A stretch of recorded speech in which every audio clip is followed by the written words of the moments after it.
തെരഞ്ഞെടുപ്പ് തോൽവിയിൽ നിന്ന് തിരിച്ചുവരാൻ തിരുത്തൽ നടപടികൾ ചർച്ച ചെയ്തെങ്കിലും അവസാനം മുഖ്യമന്ത്രി പിണറായി വിജയന്റെ വഴിയെ നീങ്ങി CPM. മുഖ്യമന്ത്രിയോ സർക്കാരോ ശൈലി മാറ്റേണ്ടെന്നും സർക്കാരിന്റെ ശൈലിയല്ല തെരഞ്ഞെടുപ്പ് തിരിച്ചടിക്ക് കാരണമെന്നും ദിവസങ്ങൾ നീണ്ട ചർച്ചകൾക്കൊടുവിൽ പാർട്ടി വിലയിരുത്തി. ക്ഷേമ പ്രവർത്തനങ്ങളിൽ നേരിട്ട കാലതാമസമാണ് പരാജയത്തിന് പ്രധാന കാരണമെന്നാണ് സംസ്ഥാന സമിതി അന്തിമമായി വിലയിരുത്തിയത്. മുഖ്യമന്ത്രിയുടെ ശൈലിക്കെതിരെ CPM ജില്ലാ കമ്മിറ്റികളിൽ നിന്നടക്കം വിമർശനമുയർന്നിട്ടും പാർട്ടി അന്തിമമായി മുഖ്യമന്ത്രിക്ക് അനുകൂലമായ തീരുമാനമെടുത്തു. തെറ്റുതിരുത്തൽ നടപടിയിൽ മുഖ്യമന്ത്രിയെയും സർക്കാരിന്റെയും ശൈലി മാറ്റേണ്ടതില്ലെന്നാണ് അവസാനം പാർട്ടി തീരുമാനിച്ചത്. ജനങ്ങളുടെ അടിസ്ഥാന പ്രശ്നങ്ങളിൽ നിന്ന് പാർട്ടി അകന്നുപോയെന്ന് വിലയിരുത്തിയ സംസ്ഥാന സമിതി പാർട്ടി പ്രവർത്തനത്തിൽ നിന്ന് യുവാക്കൾ മാറി നിൽക്കുന്നുവെന്നും വിലയിരുത്തി. പാർട്ടി പ്രവർത്തനങ്ങളിൽ കൂടുതൽ യുവതിയുവാക്കളെ ആകർഷിക്കുവാനുള്ള നടപടികൾ സ്വീകരിക്കാനും പാർട്ടി തീരുമാനിച്ചിട്ടുണ്ട്. പാർട്ടിയിലേക്ക് യുവാക്കളെ ആകർഷിക്കാൻ താഴെത്തട്ട് മുതൽ കാര്യക്ഷമമായ ഇടപെടൽ ഉണ്ടാകണമെന്നും നിർദ്ദേശിച്ചു.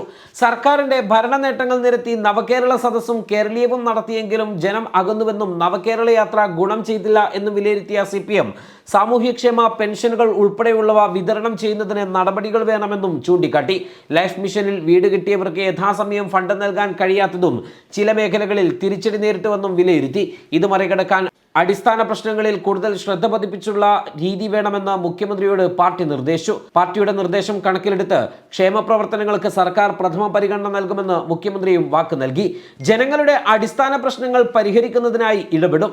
ആശുപത്രികളിലടക്കം ജനങ്ങളെ ബാധിക്കുന്ന അടിസ്ഥാന സൗകര്യ വികസനത്തിന് ഊന്നൽ നൽകുമെന്നും മുഖ്യമന്ത്രി യോഗത്തിൽ അറിയിച്ചു. BJPയിലേക്ക് പോയ വോട്ടുകൾ തിരിച്ചു കൊണ്ടുവരാൻ അടിയന്തര നടപടികൾ സ്വീകരിക്കാനും തീരുമാനിച്ചിട്ടുണ്ട്. ക്ഷേത്രങ്ങളിൽ വർഗീയതകൾ കടന്നുകൂടുന്നത് തടയും. ഇതിനായി പ്രാദേശിക CPM നേതാക്കൾ ക്ഷേത്രകാര്യങ്ങളിൽ സജീവമാക്കണമെന്ന നിർദ്ദേശവും നൽകിയിട്ടുണ്ട്. RSSും BJPയും ക്ഷേത്രകാര്യങ്ങളിൽ ഇടപെടലുകൾ നടത്തുന്നത് തടയുന്നതിനാണ് കൂടുതൽ ശ്രദ്ധ ഈ കാര്യത്തിൽ സ്വീകരിക്കാൻ പാർട്ടി നിർദ്ദേശിച്ചത്. താഴെത്തട്ടിലെ പ്രവർത്തനങ്ങൾ സംബന്ധിച്ച പരാതികൾ പരിഹരിക്കണമെന്നും നിർദ്ദേശിച്ചിട്ടുണ്ട്.